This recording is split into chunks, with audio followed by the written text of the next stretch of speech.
define instructional alignment is that the stronger the match between student learning goals, assessment methods, and teaching strategies is, stronger the learning. In other words, it's imperative that teachers determine what is the intended learning for students, the learning outcomes, what's worth students' effort and their perseverance. Once these outcomes have been identified, the question becomes, how will the teacher and the students know when success has been achieved? Which brings in the whole notion of backward design, starting with the end in mind. If you start with the end in mind, you know where you're trying to get. Finally, how we move the learner from the learning intention to achievement of that intention takes intentional planning. Planning of relevant and worthwhile learning experiences that are facilitated by challenging and effective teaching strategies. The students have to be engaged in ways that make them active learners and active decision makers. So what does this look like in practice for teachers to design instructionally aligned units of learning? We have a group of teachers that you're going to see today that are actually planning a unit of learning focused on health-related fitness.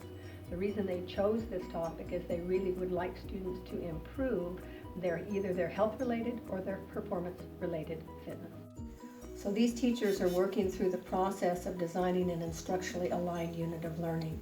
And what they're going to do is they're going to go through a set of learning outcomes, but they're going to plan them one at a time. And so the first learning outcome that they're actually going to work toward is the learning outcome that the students are actually going to be able to do two things.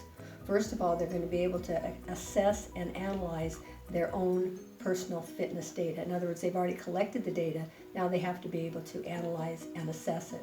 The second thing they need to be able to do is plan an effective and enjoyable and a balanced fitness program that they're then going to be able to follow.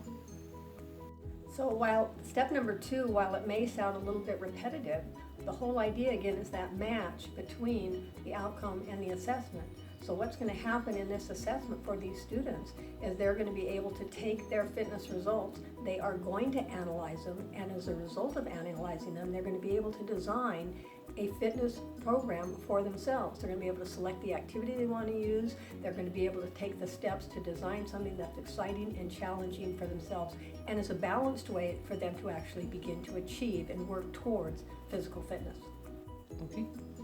When we get then to step 3, we have our outcome, we have our assessment, and now we need to be able to move our students from that outcome to the assessment.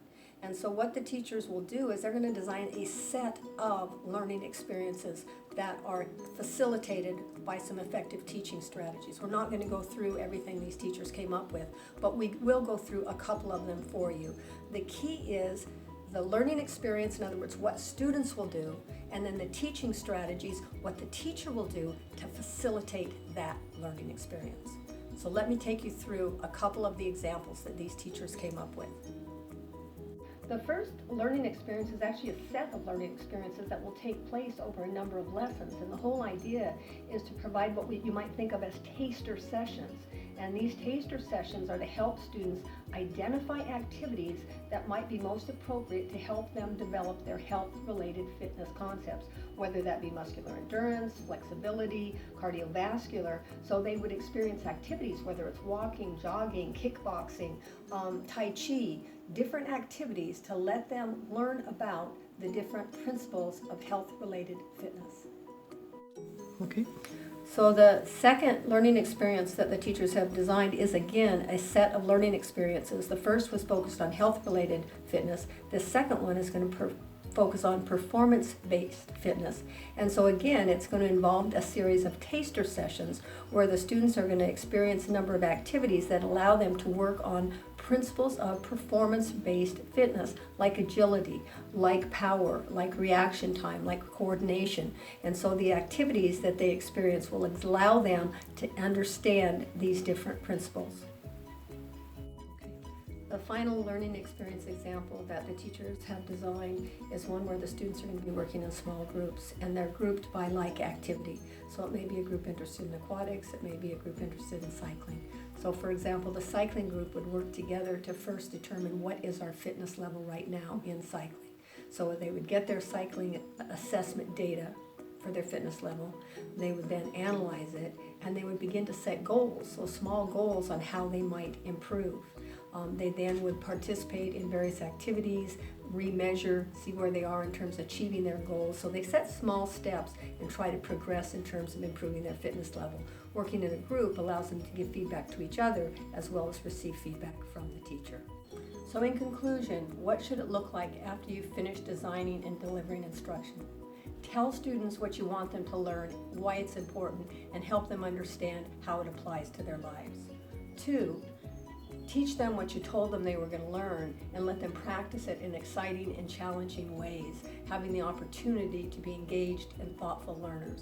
And 3, assess them on what they've been practicing and give them the opportunity to apply it to their daily lives.